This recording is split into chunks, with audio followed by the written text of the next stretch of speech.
This is the movie that got me going from day one, Halloween. This is the Halloween 1 mask from 1978. And here's the review on it. Mr. Halloween.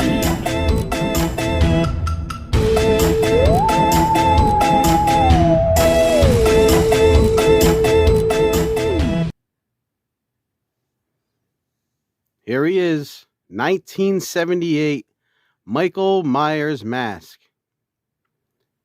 The Shape. Not a lot of people know that. He's called The Shape, but he is, and that's what this mask is called. This mask was made in 2018 by Trick or Treat Studios. $60, as all the Michael Myers masks are, except for the new Halloween Kills mask, it was $70. But this mask is iconic because it's the cleanest of all, probably 11 masks now. The first movie. I'm not a fan of this mask. There's not much detail to it. I've never been a fan of the original Mike. I'm a huge Halloween junkie. I'm obsessed with the Michael Myers storyline from 1 till now. But this mask just doesn't look like the original. It really had a nice, like, little airy feel. Obviously, everyone knows the Captain Kirk mask was painted white and they dyed the hair. But the mask is a cool Michael Myers mask.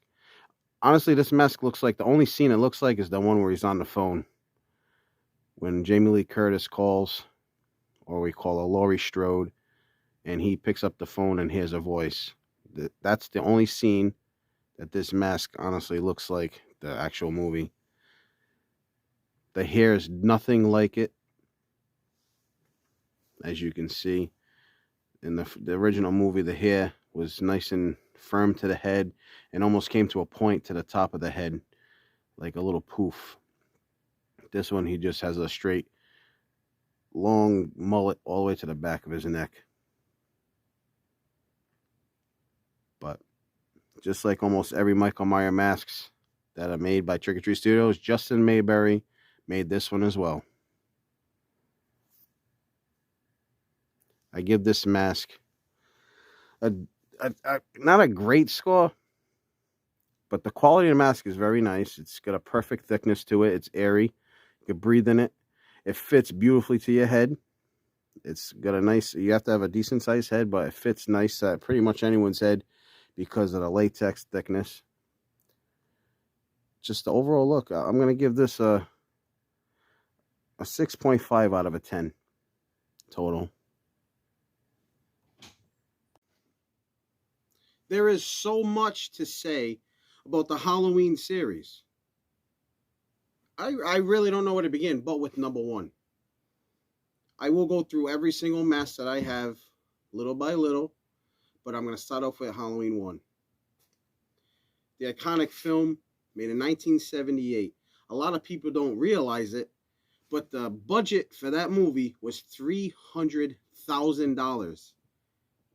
That is crazy. John Carpenter didn't realize what this movie was going to do in the box office. This was one of his first serious projects.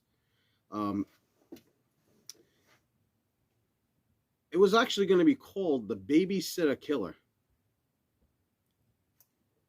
It was supposed to be a 1-movie deal. The fans went ballistic over this movie, and it rose an eyebrow for Deborah Hill and John Carpenter. They weren't prepared for what was going to happen after this movie came out to theaters. It was a slam hit for only $300,000. They knew they were going to get a decent amount of people in the theaters, but they didn't realize what they had started.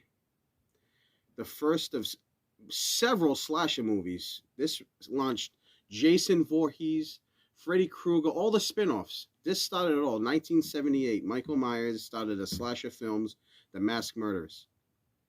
Now, a lot of people who don't know who William Shatner is, he was in Captain Kirk in Star Trek, and they had such a low budget They went to a local costume shop, just grabbed a random mask, spray painted it white.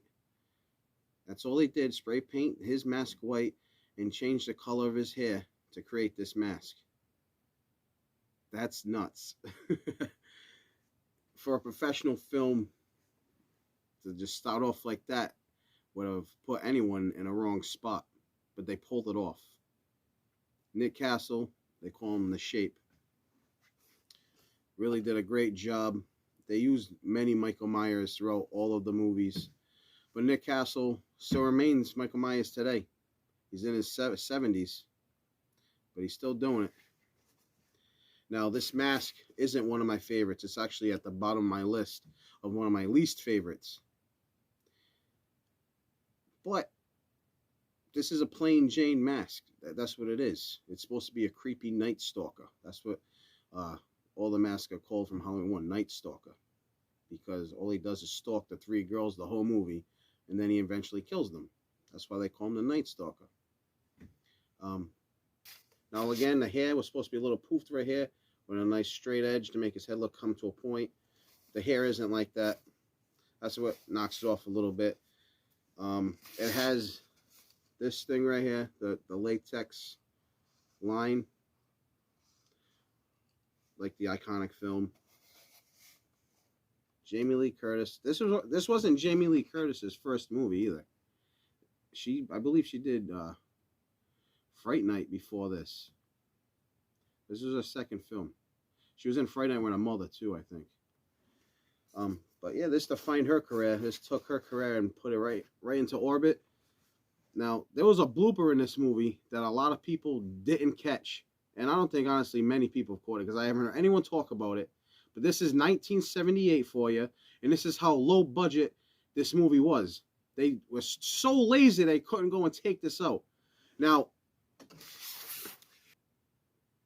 when Bob and his girlfriend pull up to Annie's house to go in, when they're ready to do the grown-up thing, you can hear him say, we're going to rip Annie's clothes off, then we're going to rip Lindsay's clothes off. And now, if anyone knows who Lindsay is, it's the 6 or 7-year-old girl that Jamie Lee Curtis is now watching, who's Laurie Strode. The little girl that Tommy Doyle likes. That's Lindsay. They kept that in the movie. You can go watch it right now. It says, we're going to rip Lindsay's clothes off. A grown man that's kept on a national iconic movie. That's how low budget this movie was. They couldn't take that out. I can't believe it's in there. It's one of the most atrocious things you could say in Hollywood right now. It's still there. And no one's addressing it, like, at all. It's still in a movie. If you watch it on any network, they don't bleep it at all. It's still there. I don't think anyone realizes that it's there besides me. Please put in the comments if you think that's nuts, that it's still there, even after all the things that have been going on in Hollywood with child. Never mind. Let's forget about that. But anyway, I thought that would be a cool thing for you guys to hear and you guys to go listen to and say, wow, I can't believe I never caught that. But that's 1978. Halloween. Legendary movie. And I'm proud to say that's what got me started into my Halloween hobby.